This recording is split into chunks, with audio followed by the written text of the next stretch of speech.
75 student, you have listened the function and now you will solve it. Now talking about how many political parties should we have. There are around 750 parties that are registered with the Election Commission of India. Now, students, talking about the necessity of the political parties. If there were no political parties, then each and every candidate would be independent. Current strength of the Lok Sabha is 543. Imagine a situation when none of the 543 members can be brought to think alike on a particular issue. This would lead to a total chaos. An independent candidate would always be more interested in the specific needs of his constituency and would seldom think about the larger interest of the nation. A political party is necessary to bring the diverse people on a common platform so that bigger issues can be taken care of.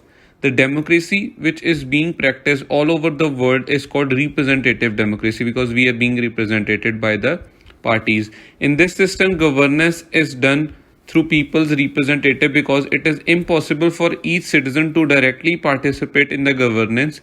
The need for representative democracy has given rise to political parties. Now coming on to the question of major party system or how many parties we should have, as we have around 700 parties being registered with our election commission, but most of them are only contesting.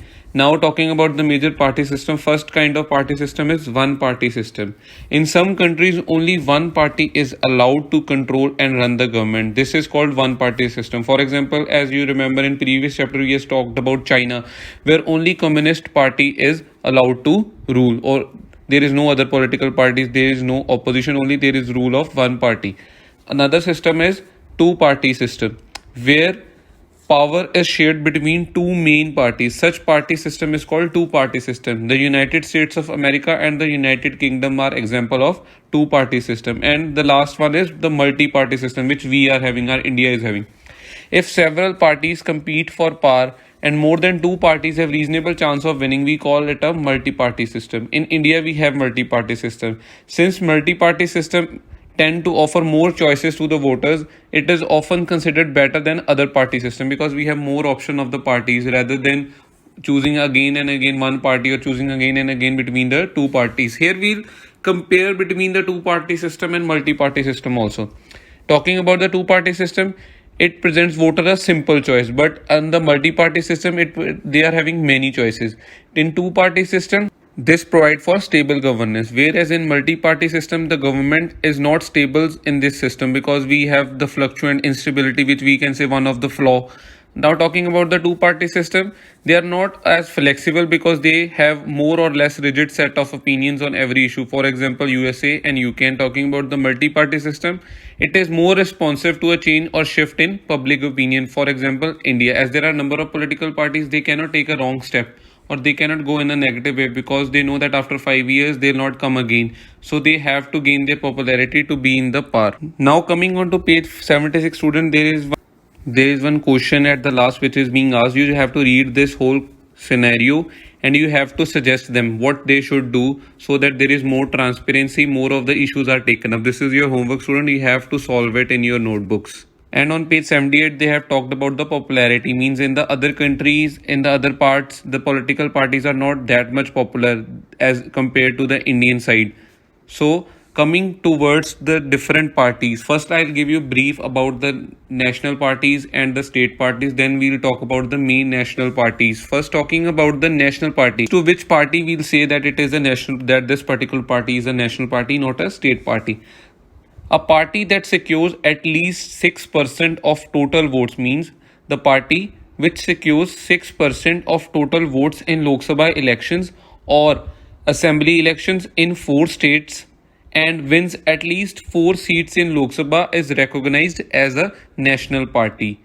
I am again saying that the party which is having total 6% of votes in Lok Sabha election or any assembly election and they have been able to win 4 seats, at least 4 seats in the Lok Sabha, then they will be called a national party. Every party, student, should be recognized with the Election Commission of India. Now talking about mainly, I am just giving example of the recognized national parties like BJP, Indian National Congress, Bahujan Samaj Party, National Congress Party. These are the main national parties.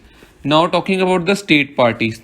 The party that secures at least 6% of the total votes in an election to the Legislative Assembly. In state parties, Legislative Assembly, and in national party, it is Lok Sabha of a state, and wins at least 2 seats. In national parties, they have to win 4 seats, but here they have to win 2 seats in the state to be recognized as a state party. Means they have to be able to get 2 seats in the election. For example, if there is an election in Punjab, they have to be winning only 2 seats, then they will be recognized as a state party.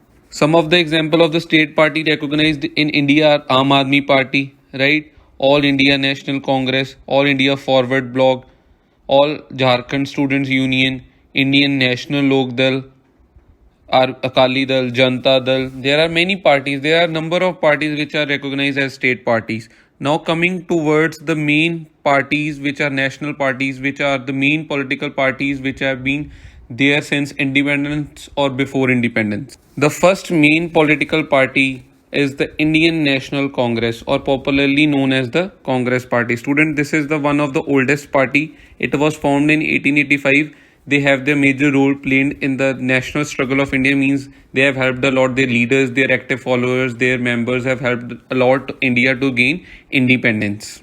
After independence, also, student, this party was in the main dominance. They were not having any opposition in the first 3 Lok Sabha election in India after 1951. They were not having a single opposition. So you can say that how strong party Indian National Congress was during the time of independence. And currently, they lead the ruling United Progressive Alliance, or UPA, coalition government at the center.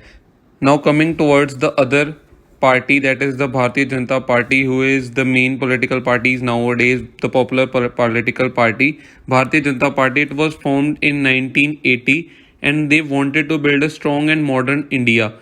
Means their motto was that there should be cultural nationalists, means Hindutva, mainly saying Hindutva. They wanted a united identity of this India. For example, as they have scrapped Article 370 and united Jammu and Kashmir with India, their main motto was that they wanted a single united India, or Hindutva, Hindu nation they wanted all. And the alliance they form is the National Democratic Alliance during the coalition government. Now talking about the other political party is the Bahujan Samaj Party, which was formed in 1984. It was formed by the Kanshinam. They favored minorities. It is basically in the UP side. They favored minorities like OBCs, Dalits, and tribals. They fight for their rights also. It has its main base in, as I have already told, UP side, and substantial presence in neighboring states like MP, Chhattisgarh, Uttarakhand, Delhi, Punjab.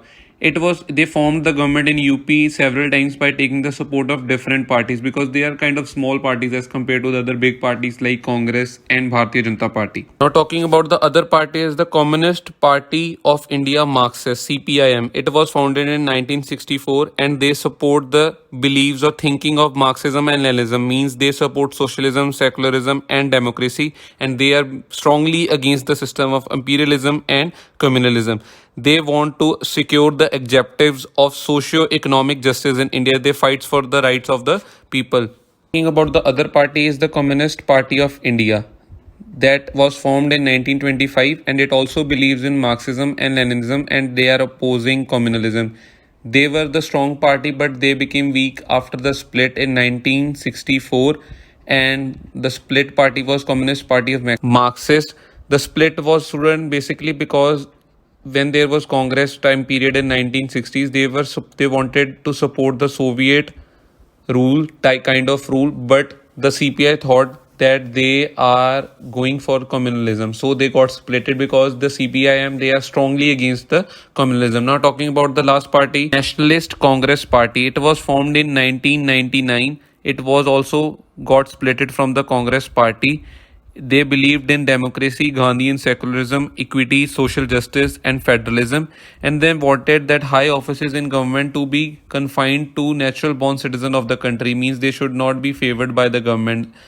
And they also formed a coalition partner in the state of Maharashtra in alliance with the Congress. Since 2004, they are also the member of the United Progressive Alliance, the alliance of the Congress. And students, I have already told you about the state parties, that what state parties are and how the state parties are to be formed. Means every party is to be registered with the Election Commission of India. They are also called the regional parties, or as we can say that. This was all about the different parties.